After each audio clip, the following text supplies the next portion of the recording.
My name is Elias.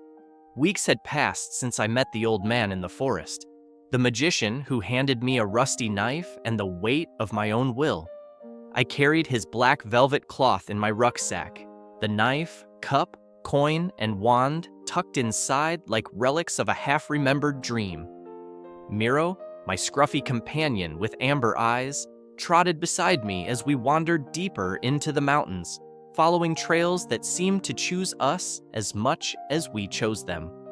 The world felt alive, its pulse thrumming in the rustle of leaves, the call of distant birds, the cool breath of morning mist. I was still the fool, but I was learning to walk with purpose, to feel the spark of creation in my steps. That morning, the air was thick with fog, a heavy silver-gray veil that swallowed the sun. The pine-covered hills I'd been climbing for hours blurred into shadows, their outlines soft and uncertain. Even Miro moved slower, his ears twitching as if the world itself was whispering, "Be still." The trail was narrow, slick with dew, and the scent of wet earth and cedar hung heavy. My boots sank into the soft ground, each step a quiet promise to keep going, even when I didn't know where. Then I saw it. Through the fog, the silhouette of a stone structure emerged, its edges softened by time and ivy. A monastery, or what was left of one. Its walls were weathered, streaked with moss, and its wooden doors, carved with faint spirals, stood slightly ajar, as if inviting me in. It looked abandoned, yet alive, like a place that held its own secrets, untouched by the world's rush. Miro paused, sniffing the air, then looked up at me, his eyes bright with curiosity. I pushed the doors open.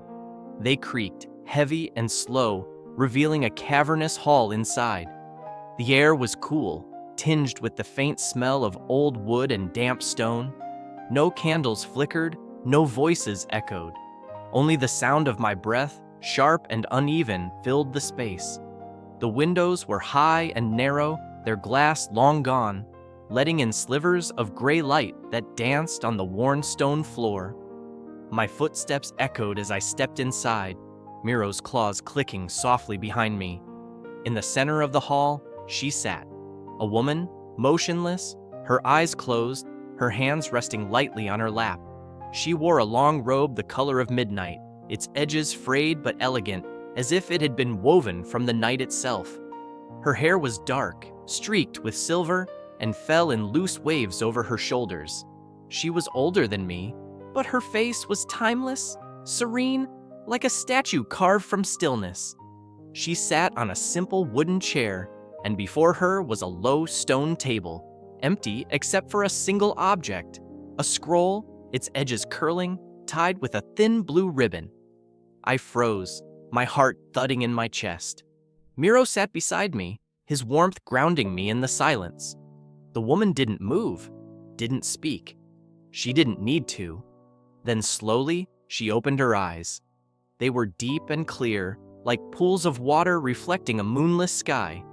In her gaze, I saw everything I'd spent years avoiding, my fears sharp as thorns, my doubts heavy as stones, the parts of me I'd buried to seem stronger, braver, more certain than I was.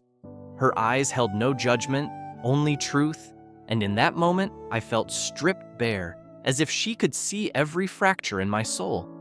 I wanted to speak, to ask who she was, what this place was, but my voice caught in my throat.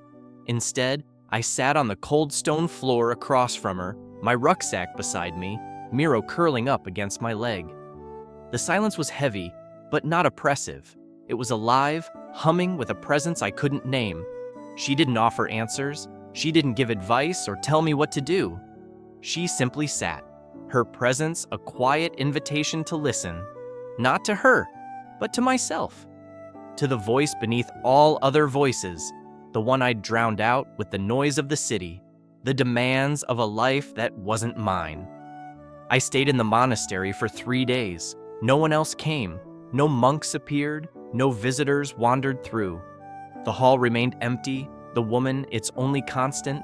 She rarely spoke, and when she did, her words were sparse, like drops of rain on parched ground. "The answers you seek are not out there," she said one morning, her voice soft but resonant, like a bell rung far away. "They are here." She touched her chest, then closed her eyes again. Each day I wandered the monastery's halls, their stone walls etched with faint carvings, crescent moons, stars, flowing rivers. The air was cool, the silence so deep it felt like a living thing, wrapping around me like a cloak.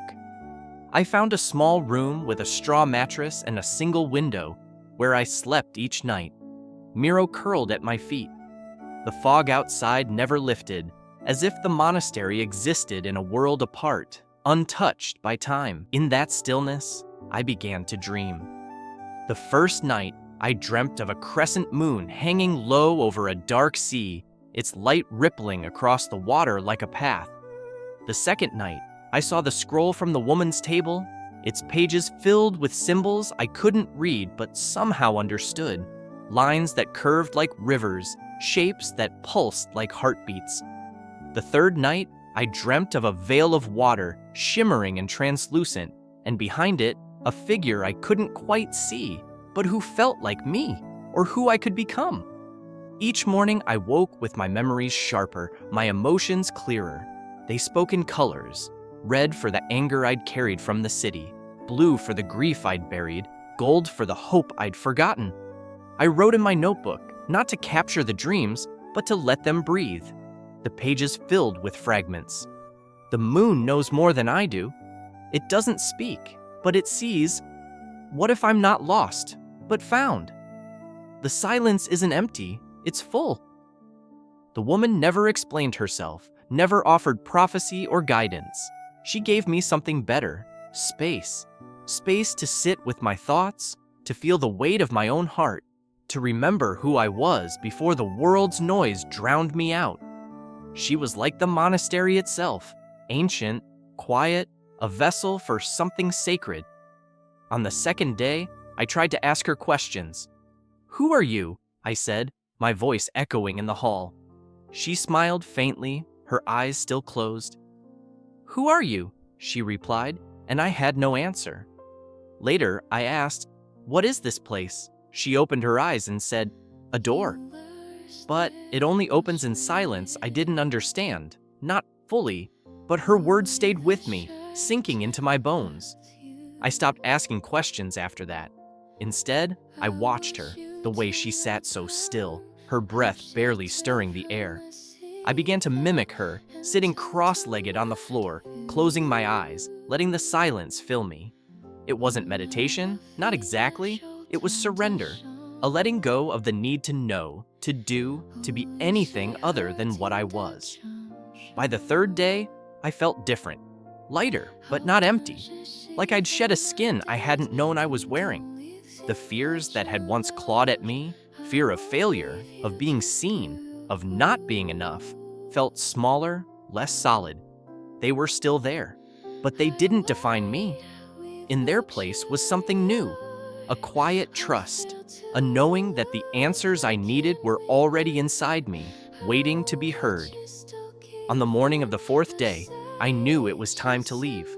The fog had lifted slightly, and the first rays of sunlight slipped through the monastery's broken windows, painting the stone floor gold. I stood before the woman, my rucksack over my shoulder, Miro wagging his tail. She opened her eyes and nodded, a single, deliberate gesture, as if to say, "You know what to do now." I wanted to thank her, to tell her what those 3 days had meant, but the words felt too small, too ordinary. Some knowledge is too sacred for speech. Instead, I bowed my head, and she smiled, her eyes warm and distant, like stars seen through a veil. I turned and walked out, the wooden doors creaking behind me. Miro trotted ahead, his ears perked, ready for the next trail. As I stepped into the forest, the monastery seemed to fade into the fog, as if it had never been there at all. But I carried its silence with me, a quiet strength that felt like a gift.